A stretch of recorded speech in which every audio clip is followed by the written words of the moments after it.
This microscope is perfect for academics and homeschool for students in elementary to high school.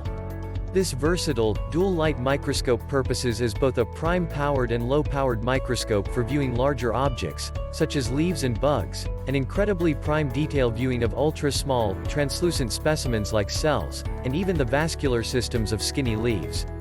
And for more opaque objects, like stamps, sand, or insects, the higher gentle supplies mirrored illumination. Check the link in the description below to get the most updated price in real time. You never know when these things might go on sale.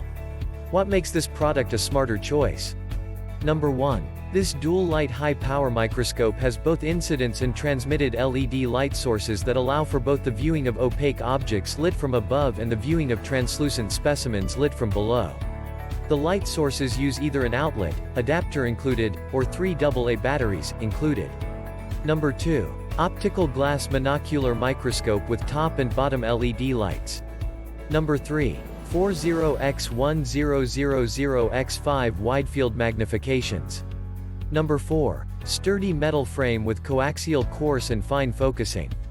Number 5. Single lens condenser and 6-hole disc diaphragm. And so much more. Thanks for watching. I leave my affiliate links down in the video description below. Click on those links and they'll give you most updated prices in real time. You never know when these things might go on sale.